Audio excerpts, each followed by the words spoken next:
සුබ දවසක් වේවා මගේ යාළුවෝ හැම කෙනෙක්ටම වීඩියෝයක් ළඟදි මට කරන්න බැරිුණා. ඒ ගැන සමාව අයදිනවා. මොකද මං වැඩ කෝටියකට හිර වෙලා තිබ්බ වැඩ ගොඩක් තිබ්බා. ඒක නිසා මට අප්ඩේට් එකක් ඔයාලට වීඩියෝ එකක් දාන්න බැරි වුණා.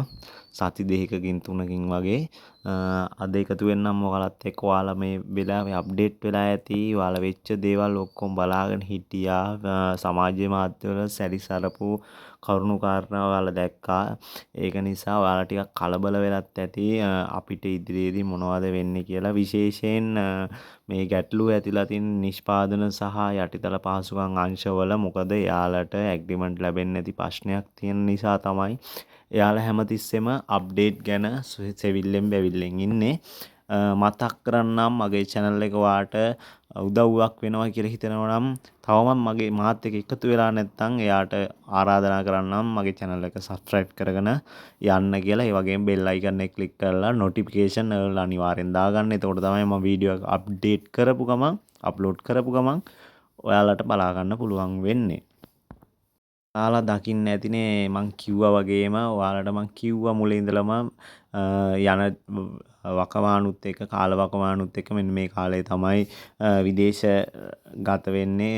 ඉස්රායෙල් රට බලා පිටත් වෙන්නේ දූත පිරිස SLBP ගේ නිලධාරීන් සමග නියෝජ්‍ය ඇමතිතුමා හෝ අමාත්‍යතුමා දෙන්නටකින් එක් අයෙක් යනවා කියලා. ඒ වගේම ඔයාලා දන්නවා ඇති දැන්ටමත් එයාලා ගිහිල්ලා සාකච්ඡා කරලා සාකච්ඡා අවසන් කරලා තියෙනවා. මේ වෙනකොට ගොඩක් රැකියා අවස්ථා අලුතෙන් බිහි කරගෙන තියෙනවා. ඒ වගේම රැකියාවල ප්‍රශ්නත් කතා කරලා එයාලා ඒකට සොලියුෂන් ගන්න උත්සාහ කරලා තියෙනවා. ඔයාලා දන්නවා ඇති අන්ස්කිල් රැකියා පිළිබඳ මේ දවස්වල සමාජ මාධ්‍ය හරහා විශේෂ දැනුම් දීම් කිහිපයක් යනවා. හරියටම ඒක නිල වශයෙන් දැනුම් දීමක් කරලා නැහැ. එක එක අයගේ කටකතා පමණයි දැනට සංසරණය වෙන්නේ. ඒක නිසා ඒ ගැන ඔයාලා 100% විශ්වාසයක් තියාගන්න එපා. අන්ස්කිල් රැකියා දුන්නත් ඒක තෝරා ගැනීමේ ක්‍රමවේදයකට යටත් වේවි. මොකද අන්ස්කිල් එකක් වගේ දෙයක් දෙද්දී ප්‍රශ්න වලට ඒ කියන්නේ එක එක ප්‍රශ්න වලට මුහුණ දෙන්න වෙනවා අන්ස්කිල් දෙද්දී.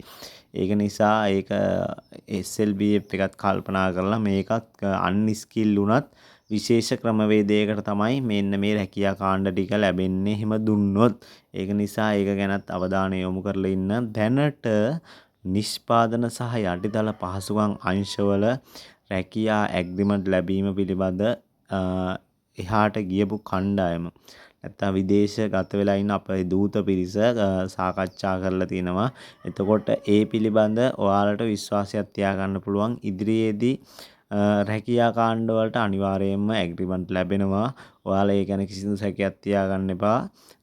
හැබැයි පොකුරු වශයෙන් ලැබෙන්නේ නැහැ.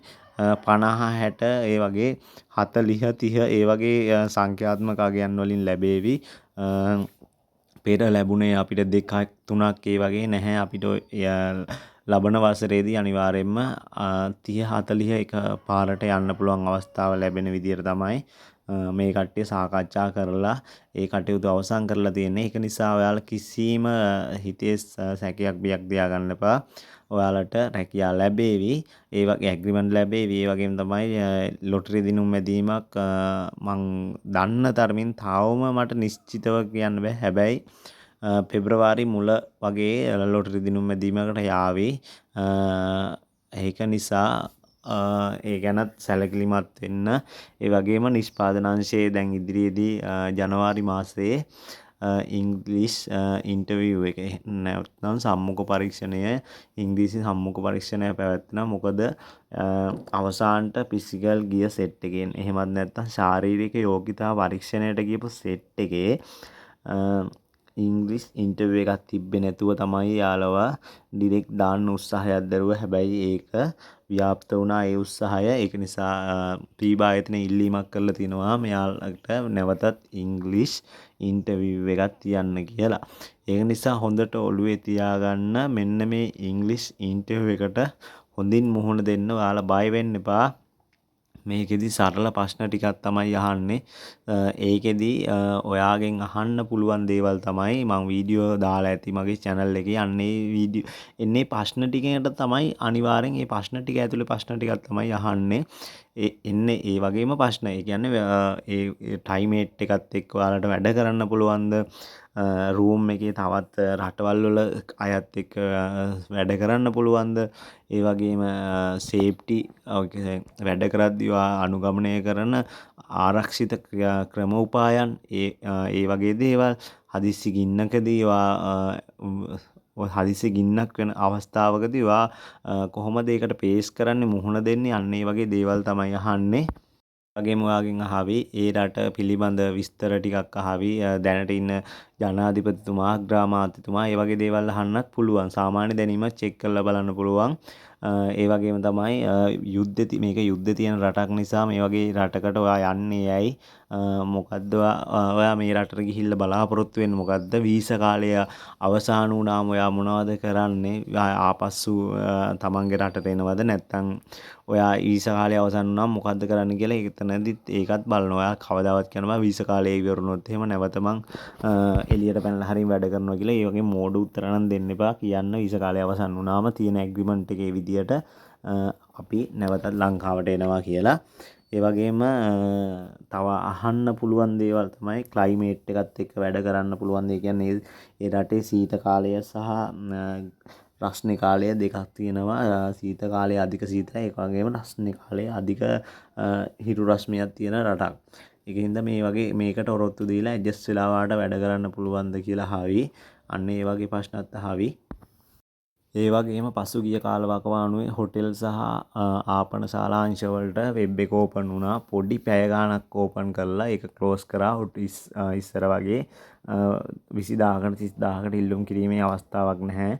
කෝටාව 1500 නම් 1500 නම් 2000ක් වගේ තමයි ගන්නෙ. ඒකෙන් තමයි තෝරාගන්නේ. ඒක නිසා මේ ලොකු පිරිසකට ඉල්ලුම් කරන්න බෑ. ඉදිරියේදීත් හැකියාවලට වෙබ් එක ඕපන් වෙද්දී ඒ දේම තමයි වෙන්නේ. ඔටෝමැටිකලි වෙබ් එක ක්ලෝස් වෙනවා අවශ්‍ය ප්‍රමාණය ගත්තට පස්සේ. කෝටාව 1000 නම් 1500ක් තමයි අයදුම් පත්‍ර කැඳවන්නේ. ඒක හින්දා ටච් එකේම ඉන්න හැමතිස්සෙම SLBF එකේ වෙබ්සයිට් එකට ගිහිල්ලා බලන්න. ගිහිල්ලා බැලුවම ඔයාලට රැකියා කාණ්ඩවලට ඉල්ලුම් කරන්න පුළුවන්. සමහර අය බලාපොරොත්තු තියාගෙන ඉන්නවා නම් දැනට ඉන්න අංශයෙන් ඉවත් වෙලා වෙන අංශයකට ඉල්ලුම් කරන්න නැවත. හැබැයි මෙහෙම දෙයක් තියෙනවා. හොටෙල් සහ අපනශාලා අන්න ඒ අංශයට අධික ඉල්ලුමක් තියෙනවා. ඒක නිසා ඒකේ ඉල්ලුම නම් නැති වෙන්නේ නැහැ. අන්න ඒ අංශවලට ඔයාලට ඉල්ලුම් කරන්න පුළුවන් කිසිම ගැටලුවක් නැතුව. මොකද එයාලට ඇග්‍රීමන්ට් ලැබෙනවා. ඒ වගේම ජොබ් කෝටා ලැබෙනවා. දිගින් දිගටම පිරිස ඒ රටට යනවා. කිසිම ගැටලුවක් නැතුව. ඒ අංශය බොහොම හොඳයි කියලා මාත් හිතනවා. ඒ වගේම ඔයාගේ කැමැත්ත අනුව ඔයා තීරණ ගන්න. එක එක කතා වලට රැවටෙන්න එපා. අන්ස්කිල් එක ගැන තවමත් නිශ්චිත තොරතුරක් නැහැ. නිශ්චිත තොරතුරක් දැනගත්ත ගමන් ඔයාලට මම වීඩියෝ එකක් ගේන්නම්. එතකන් ඉවසීමෙන් ඉන්න. එන හැම කෙනෙක්ටම බුදු සරණයි.